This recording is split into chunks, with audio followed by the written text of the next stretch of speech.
Assalamualaikum warahmatullahi wabarakatuh. Selamat berjumpa kembali pelajar-pelajar hebat Indonesia. Terima kasih sudah klik video ini. Jangan lupa bagi yang belum subscribe, di subscribe dulu. Dan bila dirasa video ini bermanfaat, silahkan share kepada teman-teman yang lain. Para siswa, kali ini kita akan membahas soal-soal yang berhubungan dengan teks pidato persuasif. Mari kita mulai.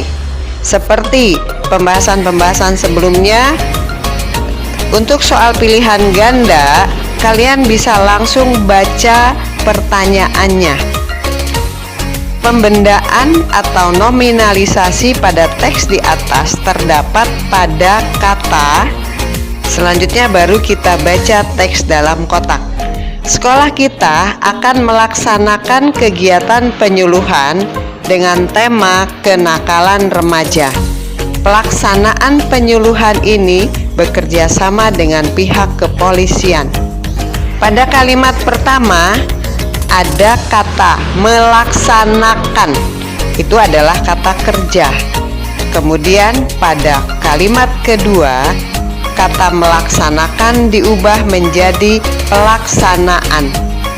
Jadi, kata pelaksanaan yang pada kalimat kedua berfungsi sebagai kata benda berasal dari kata kerja melaksanakan. Jadi, jawabannya adalah D atau pelaksanaan. Soal berikutnya. Kata tugas yang tepat untuk mengisi bagian rumpang pada kalimat di atas adalah. Untuk menjawab soal ini, kalian tinggal memilih kata manakah di antara kata-kata yang ada pada A, B, C, D yang tepat diisikan pada bagian rumpang. Karena kedua kalimat ini berhubungan sebab akibat, maka kata tugas yang tepat adalah karena atau C. Soal berikutnya.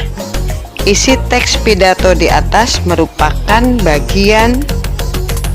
Untuk mengisi soal ini, kalian harus ingat kembali apa saja yang ada pada bagian pembukaan pidato, pada bagian isi, pada bagian penutup.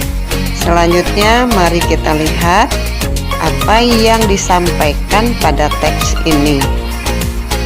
Pemilihan bupati sebentar lagi akan dilaksanakan.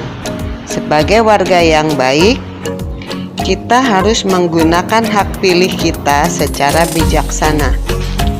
Artinya, gunakan hak pilih Anda secara benar untuk memilih calon pemimpin terbaik yang akan memajukan daerah dan mensejahterakan masyarakat. Bersikap tak peduli akan berdampak buruk bagi daerah kita.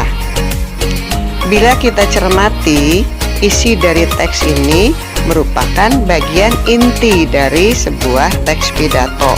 Maka jawaban yang tepat adalah bagian isi atau B. Nah, soal selanjutnya masih menggunakan teks yang tadi. Kita baca soalnya. Kalimat persuasif pada kutipan pidato di atas terdapat pada kalimat. Kalimat persuasif ada kalimat untuk mempengaruhi orang lain, untuk melakukan atau berpikir yang sama dengan yang kita pikirkan. Di antara kalimat 1 dan 5, kalimat 2 dan 3 adalah kalimat persuasif. Karena di kalimat kedua, warga diingatkan untuk harus menggunakan hak pilih. Sedangkan di kalimat 3, gunakan hak pilih Anda. Kedua kalimat itu mengajak kita atau mengajak pemirsa atau pendengar untuk melakukan sesuatu yang disampaikan oleh orang yang berpidato. Jadi jawabannya adalah B. Para siswa sekalian, kita lanjutkan soal yang berikutnya. Perhatikan ilustrasi berikut. Kepala Sekolah SMP Harapan Bangsa akan menyampaikan kata sambutan pada upacara peringatan Sumpah Pemuda. Beliau mengingatkan bahwa masa depan bangsa terletak di pundak generasi muda.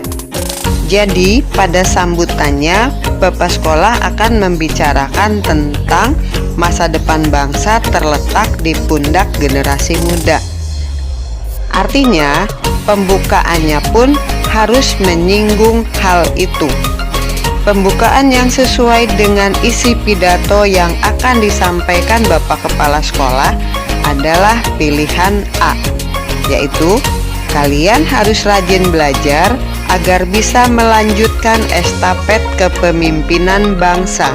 Masa depan bangsa ini bergantung pada kesiapan generasi muda menghadapi masa depan. Soal berikutnya, kembali kita perhatikan pertanyaannya. Kalimat yang tepat sebagai penutup teks pidato di atas adalah.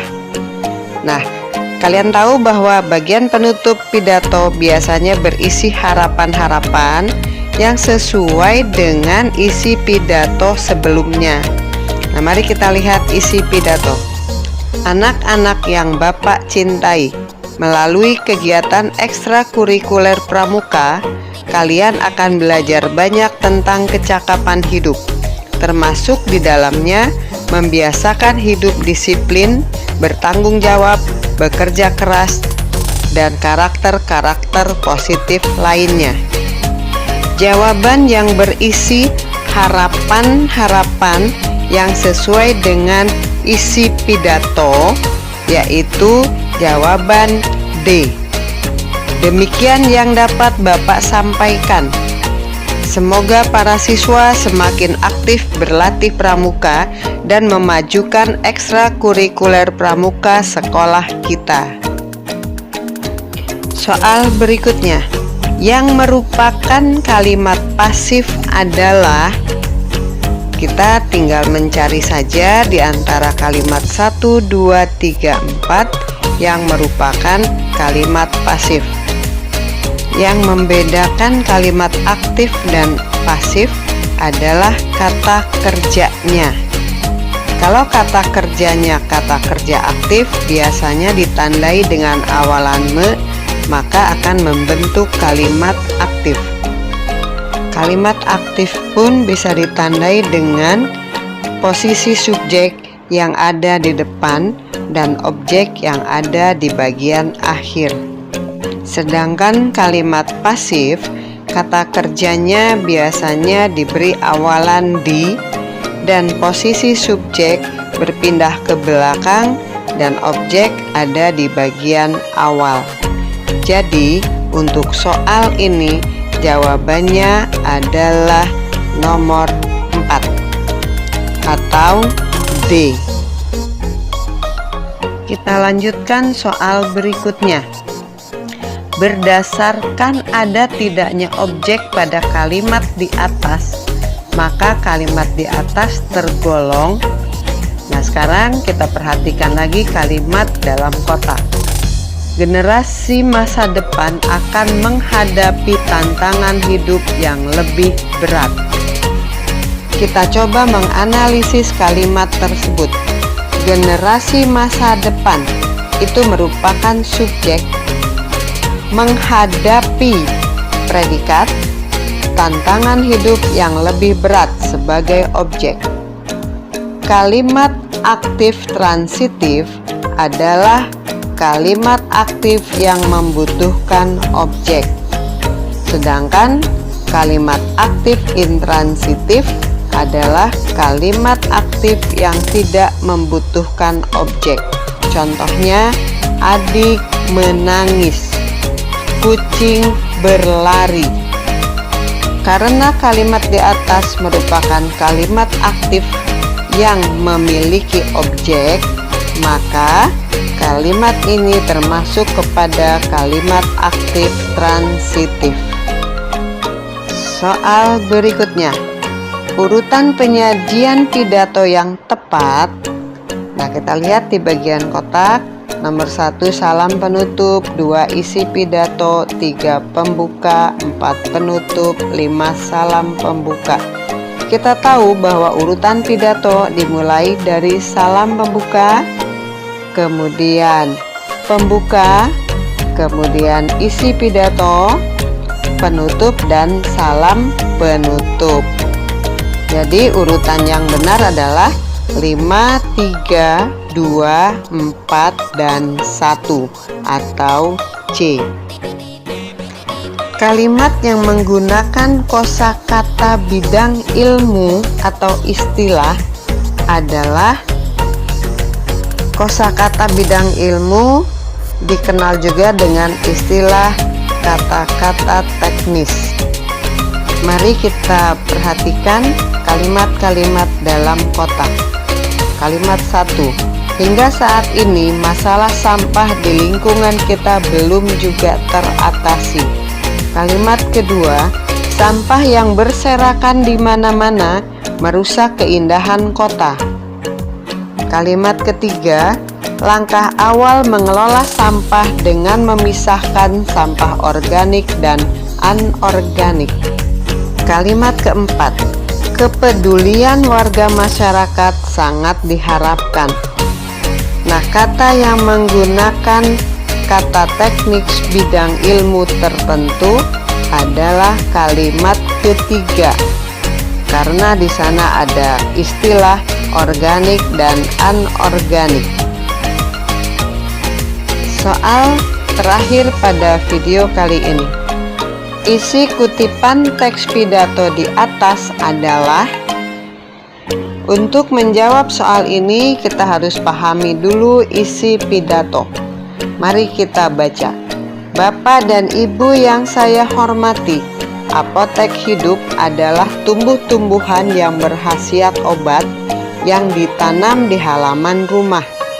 Tumbuhan ini dapat digunakan untuk menyembuhkan penyakit tertentu. Misalnya, rimpang kunyit untuk mengobati sakit mah. Kutipan yang sesuai dengan isi teks di atas adalah pengertian dan manfaat apotek hidup. Jadi jawabannya adalah D.